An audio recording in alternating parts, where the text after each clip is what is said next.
ختم نبوت زندہ باد، ختم نبوت زندہ باد، ختم نبوت زندہ باد، ختم نبوت زندہ باد۔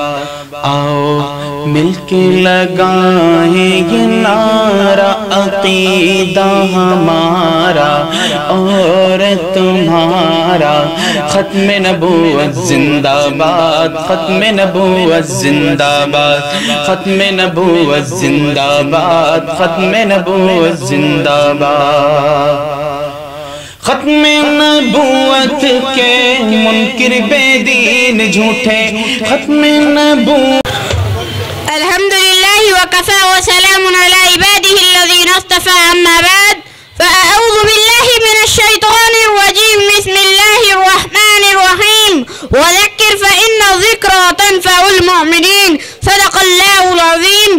اٹھائے کچھ ورق لالا نے کچھ نرگس نے کچھ گل نے، اٹھائے کچھ ورق لالا نے کچھ نرگس نے کچھ گل نے، چمن میں ہر طرف بکھری ہوئی ہے داستان ان کی۔ جناب صدر، سامعین اکرام، حاضرین جلسہ، سب سے پہلے میں خداوند قدوس کا ہزار بار شکریہ ادا کرتا ہوں کہ اس نے مجھے اس قابل بنایا کہ اس عظیم موقع پر آپ حضرات سے گفتگو کر سکوں۔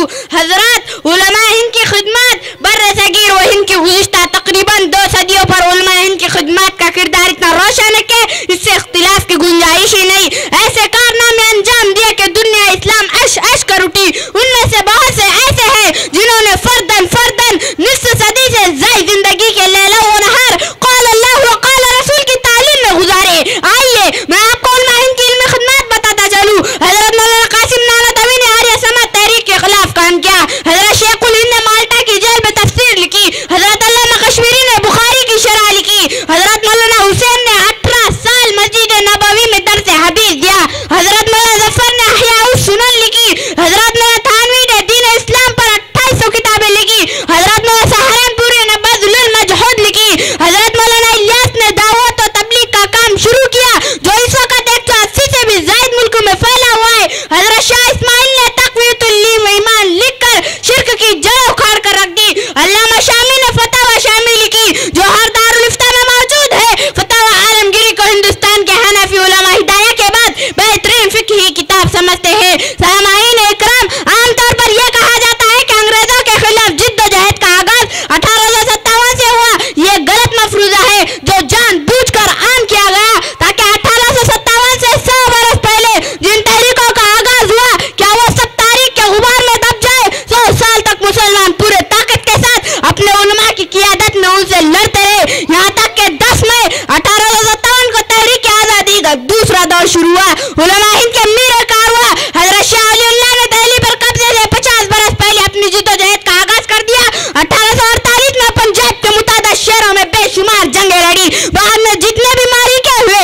1857 کی انقلابی تحریک، 1857 کا شاملی کا میدان، 1914 کی تحریک ریشمی رومال، 1919 کا جلیانوالہ والا باغ قتل عام، 1920 کی تحریک عدم تعاون، 1922 کی موپالا بغاوت، 1922 میں چورا چوری فائرنگ، 1942 میں ہندوستان چھوڑو تحریک، 1946 میں آزادی ہند فوج کی قربانیاں، 1946 میں ممبئی فوجی جوانوں کی بغاوت اور ان کی حمایت میں ہونے والے مظاہروں پر پولیس کی فائرنگ کی وجہ سے ہزاروں مسلمانوں کی شہادت۔ یہ تمام واقعات دراصل حضرت شاہ ولی اللہ کے تحریک تسلسل کا عنوان ہے، اور ہر عنوان میں علماء ان کی ایک طویل داستان پوشیدہ ہے، اور ہر داستان کا ایک ایک لفظ لاکھوں مسلمانوں کے لہو سے رنگین اور روشن ہے۔ اگر آپ کو علماء ان کی علمی خدمات دیکھنے ہیں تو دہلی کے اندر درختوں سے ان کی داستان پوچھ لیجئے۔ جب علماء کو پھانسی پر لٹکا دیا گیا تو اس وقت تم نے کیسی استقامت دیکھی۔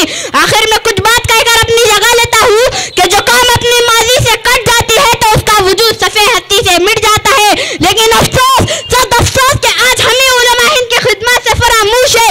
اسی لیے کسی نے سچ کہا ہے، پتا پتا بوٹا بوٹا حال ہمارا جانے ہے، پتا پتا بوٹا بوٹا حال ہمارا جانے ہے، جانے نہ جانے گل ہی نہ جانے باغ تو سارا جانے ہے۔